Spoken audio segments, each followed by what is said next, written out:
ತಮ್ಮ, ಅತಿ ಆನಂದವೇ ದುಃಖಕ್ಕೆ ಕಾರಣ. ಸ್ವಲ್ಪ ಸಮಾಧಾನ ತಾಳಪ್ಪ, ನಿನಗೆ ಎಲ್ಲವೂ ತಿಳಿಯುತ್ತದೆ ತಮ್ಮ.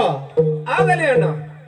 ತಮ್ಮ, ಅದು ನೋಡುವಲ್ಲಿ ಆ ಕಾಣುತ್ತಿರುವ ಗುಗ್ಗಳ ಬಗೆಯಲ್ಲಿ ಮಾಂಕಾಳ ಶರೀರಗಳು ಮುಂದೆ ದೈತನು ಪಾರಾಯಣ ಮಾಡುತ್ತಿದ್ದಾನೆ. ನಾವಿಬ್ಬರು ಬಲು ಜಾಗೃತರಾಗಿರ್ಬೇಕು ತಮ್ಮ, ಬಲು ಜಾಗೃತರಾಗಿರಬೇಕು. ಆಗಲಿ ಅಣ್ಣ. ಆಗಲ್ಲ ನಡೆಯತ್ತಮ್ಮ, ಆಗಲಿ ನಡೆ. ಆ ತಾಯಿ ಅಂತಃಕರಣವನ್ನು ಹಾಲಿನಂತೆ ಕರಗಿಸಿಬಿಟ್ಟು ನಡೆಯಪ್ಪ ತಮ್ಮ. ಆಗಲಿ ಅಣ್ಣ. ಓಂ ಮಂಗಳೇಶ್ವರಿ ನಮಃ, ಚಾಮುಂಡೇಶ್ವರಿ ನಮಃ, ದುರ್ಗಾದೇವತೆ ನಮಃ. ಓಂ ನಮಃ. ಹತ್ತು ಎಲ್ಲ ಯಾರು ನೀವು? ನಮ್ಮ ತಾಯಿ ನಮಾಚರಣೆಯನ್ನು ಮಾಡುವರ ನಿಮ್ಮನ್ನು ಕೊಂದು ನಮ್ಮ ತಾಯಿಗೆ ಬಲಿಯನ್ನು ಕೊಡುತ್ತೇನೆ. ಜೈ ಮಾಂಕಾಳಿ ಮಾತೆ. ನೋಡಪ್ಪ ಆದೈತ, ನಾವು ಬಂದಿರುವುದು ನಮ್ಮ ಗುರುವಿನ ಸೋದಾರ್ಥಕ್ಕಾಗಿ. ಅಪ್ಪಣೆ ಅದರ ಕೊಡಬೇಕಪ್ಪ ಆದೈತ. ಎಲ್ಲೋ ಪಾಂಡರ್ಯ, ನಿಮ್ಮಂತ ಮಾನ ಮಂದಿರನ್ನು ಮುರಿಯಲು ನಾನು ಇರುತ್ತೇನೆ ಗೊತ್ತಾ? ಎಂದು ನನ್ನ ತ್ರಿಶೂಲ ಬಾಯಲ್ಲಿ ನಿಮ್ಮ ಪ್ರಾಣ. ಜೈ ಮಾಂಕಾಳಿ ಮಾತೆ. ನೋಡಪ್ಪ ಆದೈತ, ನಾವೇನು ಹಂತ ವಂಚಕರಲ್ಲ. ನಾವು ಬಂದಿರೋದು ನಮ್ಮ ತಾಯಿಯ ದರ್ಶನಕ್ಕಾಗಿ. ಸ್ವಲ್ಪ ಶಾಂತ ರೀತಿ ತಾಳಪ್ಪ ಆದೈತ. ಎಲ್ಲ ಪಾಪಿಗಳೇ, ಎಂತೆಂತವರು ಮಣ್ಣು ಮುಖ್ಯ ಹೋಗಿದ್ದಾರೆ. ಅಂತ ಪಂಚ ಪಾಂಡವರು ಗಡಗಡನೆ ನಡಿಗೆ ಹೋಗಿದ್ದಾರೆ. ಇನ್ನು ನಿಮ್ಮಂತವರು ಪಡೆನು. ಇನ್ನು ನಮ್ಮ ತ್ರಿಶೂಲ ಬಾಯಲ್ಲಿ ನಿಮ್ಮ ಪ್ರಾಣ. ಜೈ ಮಹಾಕಾಳಿ ಮಾತೆ. ಅಣ್ಣ ಬೇಡಣ್ಣ, ಬೇಡ. ಸುಮ್ಮನೆ ಪ್ರಾಣ ಕೊಡುವುದು ಬೇಡ. ನನ್ನಿಂದ ಮಾತ್ರ ಸಾಧ್ಯವಿಲ್ಲ. ನಡೆಯಣ್ಣ, ತಿರುಗಿ ಮನೆಗೆ ಹೋಗೋಣ. ಎಲ್ಲ ಮುಟ್ಟ ಎಷ್ಟು ಅಂಜಿರುವೆಯಲ್ಲ ತಿರುಗಿ ಬರಲು. ಇದರ ಹುಲ್ಲು ಜೀವಿ ಎಂದು ತಿಳಿದುಕೊಂಡಿದೆಯಾ? ಒಮ್ಮೆ ಈ ಮಾನವನಾಗಿ ಹುಟ್ಟಿ ಬಂದ ಮೇಲೆ ಗುರು ಎಂಬ ಗಂಡನ್ನು ಹುಡುಕಿಕೊಂಡು ಆತನ ಗುಲಾಮರಾಗಿ ಮುಕ್ತಿ ಪಥವನ್ನು ಸೇರುವುದೇ ಇದೇ ಮಾನವನ ಕರ್ತವ್ಯ. ನೀನೇನು ಮಾತನಾಡಬೇಡ ತಮ್ಮ, ಸುಮ್ಮನೆ ನಿಲ್ಲುವಂತನಾಗುತ್ತಮ್ಮ. ಹೋಗೋ ಹೋಗೋ, ಇದು ಕಲಿಯುಗ. ಕಲಿಯುಗ ಕಂಡತ್ತರುವ ಇದು ಬಂಡರ ಕಾಲ.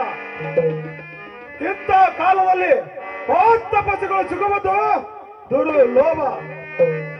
ಇನ್ನು ನೀವು ಕೊಂಡಿ ಮಾನವರೆಂದಾಗ ನಿಮಗೆ ಹೇಗೆ ಸಾಧ್ಯ? ಇನ್ನು ನನ್ನ ತ್ರಿಶೂಲ ಬಾಯಲ್ಲಿ ನಿಮ್ಮ ಪ್ರಾಣ. ಜೈ ಮಹಾಕಾಳಿ ಮಾತೆ. ನೋಡಪ್ಪ ಆದೀತ, ಹುಟ್ಟಿದ ಜೀವ ಒಮ್ಮೆ ಸಾಯುವುದು ಖಂಡಿತ. ಈ ಸಾವಿಗೆ ನಾವೇನು ಅಂಜವರಲ್ಲ. ಸತ್ಯ ಶರಣರೊಂದು ಮಾತು ಹೇಳಿದರೆ ಗೊತ್ತವನಪ್ಪ ನಿನಗೆ. ಅದ್ಯಾವ ಮಾತು? ಸಾವು ತಡವಿಲ್ಲ, ನರ್ಕವೇ ದೂರವಿಲ್ಲ. ಈ ದೇಹದ ಹೆಚ್ಚಿಗೆ ಬಿದ್ದು ಸುಮ್ಮನೆ ಕೆಡಲು ಹೋಗಬೇಡ. ಗುರು ಸದಾಶಿವನ ನಾಮಸ್ಮರಣೆಯನ್ನು ಮಾಡಿದರೆ ಬೇಡಿದರಿಗೆ ಬೇಡಿದರು ಕೊಡುವನುವ ಕೂಡಲ ಸಂಗಮ ದೇವ.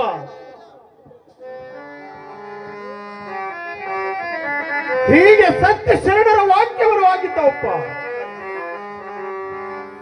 ಇನ್ನು 10 ನಿಮಿಷದಲ್ಲಿ ನಮ್ಮ ಭಕ್ತಿ ಶಕ್ತಿಯಿಂದ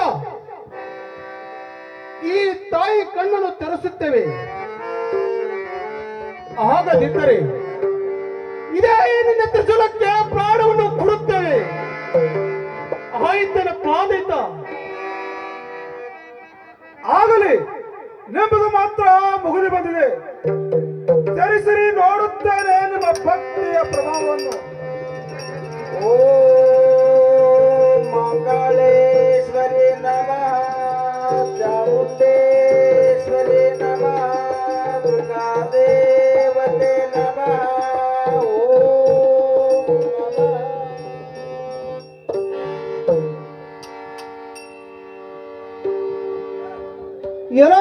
ಕಂದ ಮಕ್ಕಳೇ, ನಿಮ್ಮ ಭಕ್ತಿಯನ್ನು ನೋಡಿ ನಾನು ಹುಚ್ಚುತ್ತಳಾದೆ. ನೀವಿಲ್ಲಿಗೆ ಬರಲು ಕಾರಣ ಮಕ್ಕಳೇ, ಹೇಳ್ರಪ್ಪ, ನಿಮಗೆ ಕಲ್ಯಾಣವಾಗಲಿ.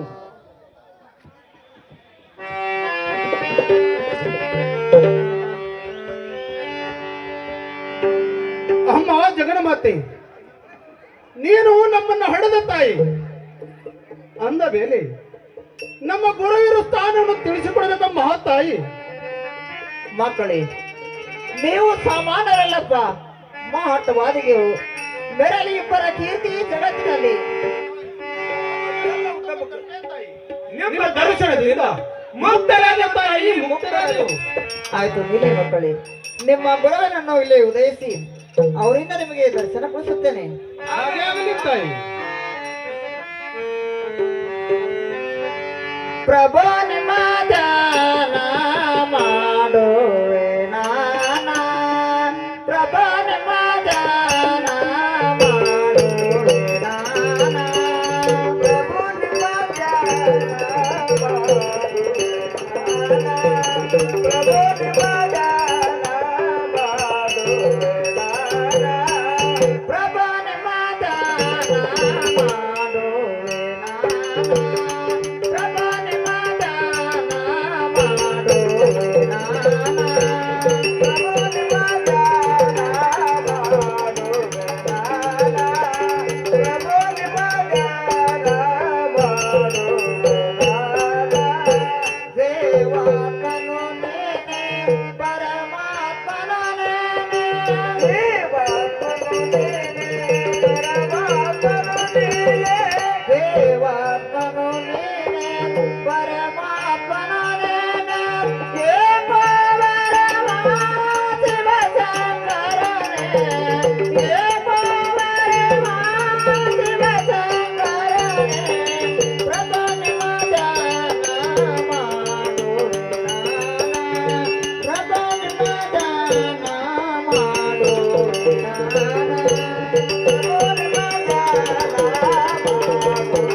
ಮಕ್ಕಳೇ, ನಿಮ್ಮ ಗೌರವ ಈ ಕಡೆ ಬರುವಂತೆ ಕಾಣುತ್ತಿಲ್ಲ. ಅವರ ಮನದಲ್ಲಿ ದರ್ಶನ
ದೇವ. ನನಗೆ ಕಲ್ಯಾಣವಾಗಲಿ ದೇವಿ, ಮೇಲೆ ಕೆಲಂತ ಒಳಗು ದೇವಿ. ಗುರುದೇವ, ನನ್ನನ್ನು ಕರೆಸಲು ಕಾರಣವೇನು ದೇವಿ? ಕಾರಣವೇನು? ಗುರುದೇವ, ತಮ್ಮ ಶೋಧಾರ್ಥವಾಗಿ ಇಬ್ಬರು ಶಿಷ್ಯರು ಬಂದಿರ್ತಾರೆ, ಅವರಿಗೆ ದರ್ಶನ ಕೊಡಬೇಕು ನನ್ನಪ್ಪ. ಆಗಲಿ ದೇವಿ, ನೀನು ಹೇಳಿದಂತೆ ಆ ನನ್ನ ಸದ್ಭಕ್ತರಿಗೆ ದರ್ಶನ ಕೊಡುತ್ತೇನೆ.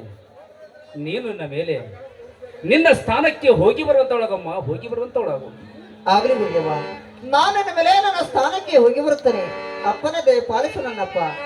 ಕಲ್ಯಾಣ ಮಸ್ತು, ಕಲ್ಯಾಣ ಮಸ್ತು. ಹೋಗಿ ಬರುವಂತ ಒಳಗ